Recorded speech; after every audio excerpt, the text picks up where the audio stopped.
Assalamualaikum warahmatullahi wabarakatuh. Perkenalkan, nama saya Rupiana Rahayu, absen 22, Prodi Perbankan Syariah kelas D, NIM 21383022051. Di sini saya akan memaparkan hasil review jurnal saya yang berjudul Pemikiran Tasawuf Al-Ghazali.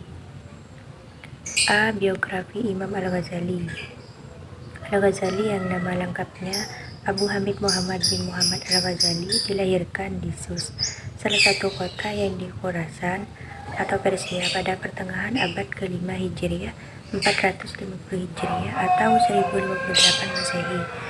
Ia adalah seorang pemikir besar Islam yang dianugerahi gelar Hujjatul Islam atau bukti kebenaran agama Islam dan Zain ad-Din atau perhiasan agama.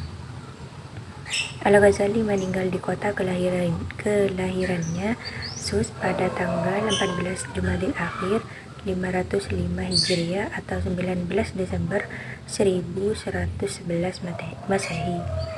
Al-Ghazali pertama-tama belajar agama di kota Sus, kemudian meneruskan di kota Jurjan dan akhirnya di Naisabur pada Imam Juwaini sampai yang terakhir ini wafat pada tahun 478 Hijriah atau 1085 Masehi atau Supriyadi 2009, halaman 143 sampai 144.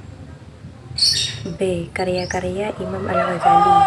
Badawi mengatakan bahwa jumlah karangan Al-Ghazali ada 47 buah. Di antara judul-judul buku tersebut adalah 1. Ihya Ulumuddin, membahas ilmu-ilmu agama. 2. Tahafudz al-Falasifah, atau menerangkan pendapat para filsuf ditinjau dari segi agama. 3. Al-Iqtisadi, inti ilmu ahli kalam. 4. Al-Munqidh min ad-Dhalal, menerangkan tujuan dan rahasia ilmu. 5. Jawahir Al-Quran, rahasia-rahasia yang terkandung dalam Al-Quran. 6. Mizan Al-A'mal, tentang falsafah keagamaan. 7. Al-Maqasid Al-Asna'i, ma'ani Asma'iliyah Al-Husna, tentang arti nama-nama Tuhan.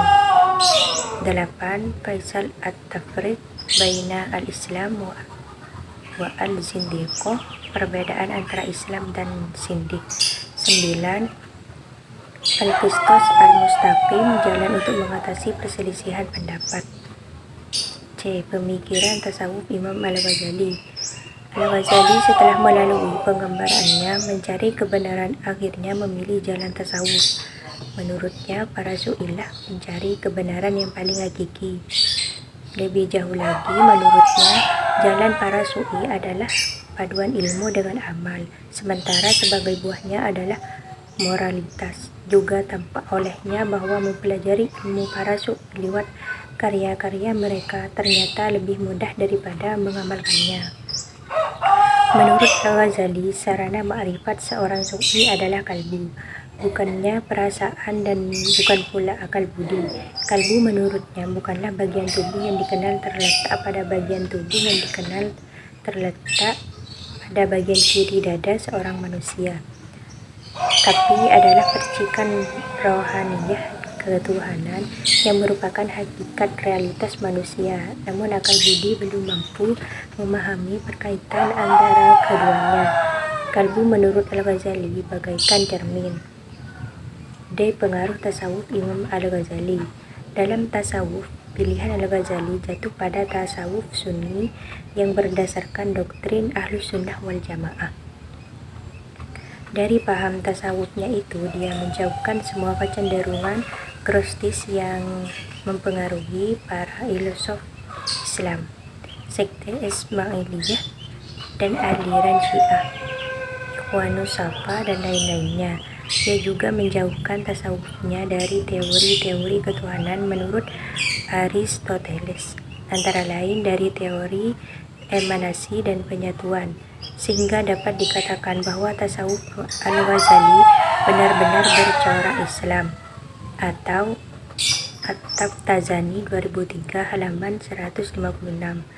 Luas dan kuatnya pengaruh tasawuf Al-Ghazali di dunia Islam disebabkan karena beberapa hal.